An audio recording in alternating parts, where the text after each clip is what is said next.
হর হর মহাদেব, ওম নমঃ শিবায়। কেমন আছেন আপনারা সবাই? আমি দীপ্তজীবী মণ্ডল।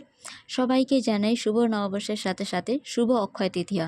এই তৃতীয়াতে যাদের জন্ম, আপনাদের অনেক অনেক অনেক শুভেচ্ছা জন্মদিনের। আপনারা জেনে থাকবেন এই অক্ষয় তৃতীয়া মূলত মানে সব কিছু জিনিস, বিশেষ করে শুভ জিনিস অক্ষয় হয়ে থাকে, অশুভ জিনিসও অক্ষয় হয়ে থাকে। তাই এই তিথিতে কি এমন কাজ করবেন আপনারা, যেটা করলে আপনাদের সত্যি সত্যি সুমঙ্গল হবে জীবনে, আর আপনাদের জীবনে প্রত্যেকটা শুভ মুহূর্ত অক্ষয় হয়ে থাকবে। বেশি কথা না বলে, আপনারা যদি এই ভিডিও ভালো লেগে থাকে আপনাদের, তাহলে অবশ্যই লাইক, কমেন্ট, শেয়ার, সাবস্ক্রাইব করতে ভুলবেন না। আসুন বেশি কথা না বলে বাড়িয়ে আমি বলে দিই আপনাদের কি কি করণীয়। প্রথম কথা, এই দিনে যতটা পুণ্যকর্ম করার অবশ্যই করবেন।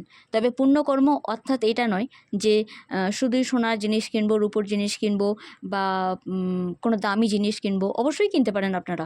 এই টাইমটা কিন্তু সত্যি লক্ষ্মী, মা লক্ষ্মীর আশীর্বাদে ভরপুর এই টাইমটা, তো অবশ্যই কিনতে পারেন। কিন্তু সকালবেলা ঘুম থেকে ওঠার পরেই অবশ্যই ঈশ্বরের আশীর্বাদ নিয়ে, মা ভূমি মাতাকে প্রণাম জানিয়ে, এক প্রকার বলাই ভালো যে যদি মাতা পিতা দর্শন করে, ঈশ্বর দর্শন করে যদি মাতা পিতার আশীর্বাদ, চরণ ছুঁয়ে প্রণাম করে আশীর্বাদ নেন, তাহলে কিন্তু অনেক প্রবলেম, বাধা, জীবনের অনেক সমস্যা সেখানে সমাধান হয়ে যাবে।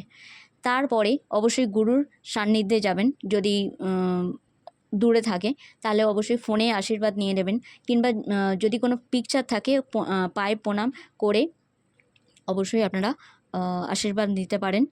এই দিনে চেষ্টা করবেন কোনো চালের জিনিস যেন না খাওয়ার, বরঞ্চ অক্ষত চাল দিয়ে মা লক্ষ্মীকে এই দিনেতে অন্তত একটু পরমান্ন অর্থাৎ পায়েস রান্না করে মাকে অর্পণ করা, তাতে খুব ভালো হবে। মা লক্ষ্মী আশীর্বাদ করবেন আপনাদের সবাইকে। দুর্গা